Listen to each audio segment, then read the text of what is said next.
نحمده ونصلي على رسوله الكريم اما بعد فاعوذ بالله من الشیطان الرجیم بسم اللہ الرحمن الرحیم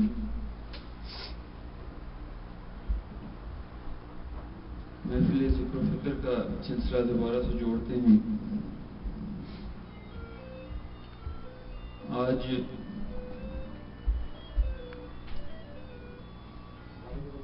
دو درس تھے، پہلا درس فیضان صاحب کا تھا اور دوسرا جو درس کسی اور نے دینا تھا، ان کی مصروفیت کی وجہ سے پھر مجھے تیاری کرنی پڑی، تو کوئی خاص ٹاپک میرے ذہن میں نہیں آ رہا تھا، تو مختلف میری عادت ہے کہ جو چیزیں مجھے اچھی لگتی ہیں میں ان کو کسی کاغذ پہ لکھ کے رکھ دیتا ہوں، کہیں کوئی چیز اچھی پڑی یا ذہن میں کوئی چیز آ گئی لکھ کے اس کو رکھ لیا، تو چند پیپر اس طرح سے اکٹھے سامنے جو آئے تو ان کو جب ملایا تو الحمدللہ یہ درس تیار ہو گیا۔ تو میرے ذہن میں آیا کہ یہ بکھرے ہوئے موتی تھے، میں نے ان کو پرویا تو ایک مالا بن گئی، تو وہ بکھرے موتی آپ کے سامنے پیش کروں گا۔ یہاں پر آپ آتے ہیں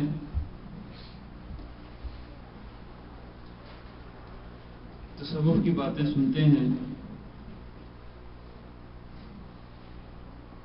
لیکن بہت سارے لوگوں کے دلوں میں یہ بات ہوگی کہ تصوف ہے کیا؟ تصوف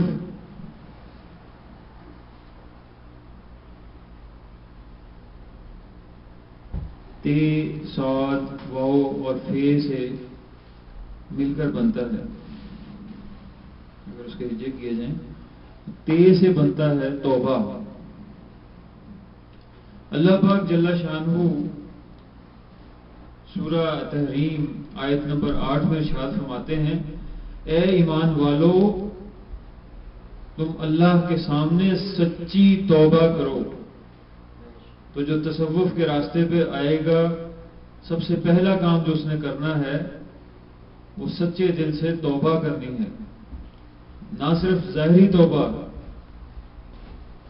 بلکہ باطنی توبہ بھی کرنی ہے۔ احیاء علوم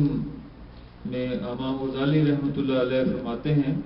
کہ توبہ کی ترتیب یوں ہے کہ سب سے پہلے کفر اور شرک سے توبہ کرے، پھر رواجی ایمان اور اسلام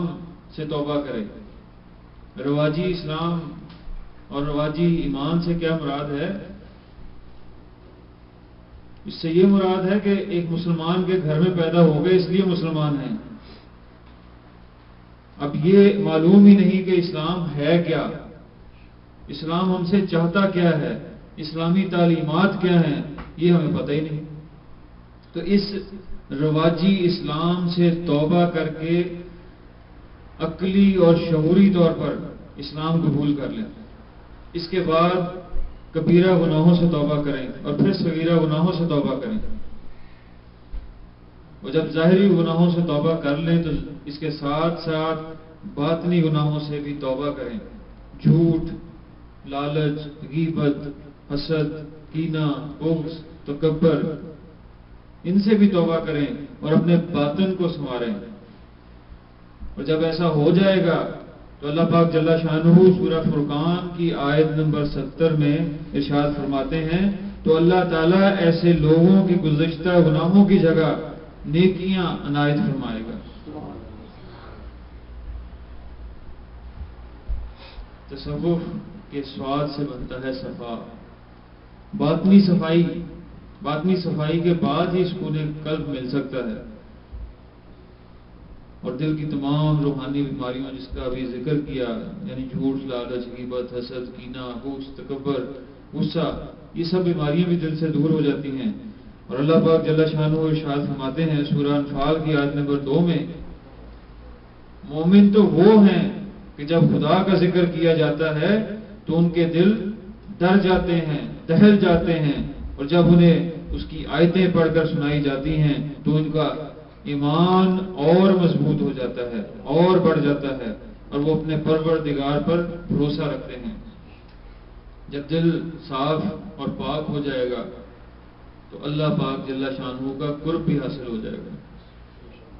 اور پھر اگلی منزل آ جائے گی تصوف کی، واؤ سے ولایت۔ جب اللہ پاک جل شانہ کا قرب حاصل ہو جائے گا تو اللہ پاک جل شانہ انسان پر انعام و اکرام کی بارش فرما دیتے ہیں۔ انسان اللہ پاک جل شانہ کے انعام و اکرام کا حقدار ٹھہرتا ہے، اللہ پاک جل شانہ سے ولایت عطا فرما دیتے ہیں۔ اور اللہ پاک جل شانہ سورہ یونس کی آیت نمبر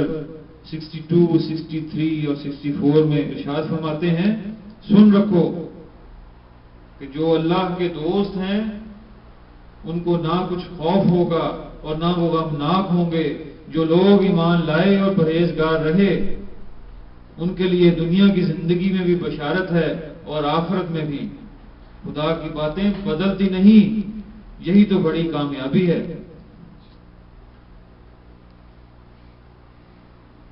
پھر اگلی منزل پہ جاتے ہیں تو تصوف کا جو فے سے بنتا ہے فنا،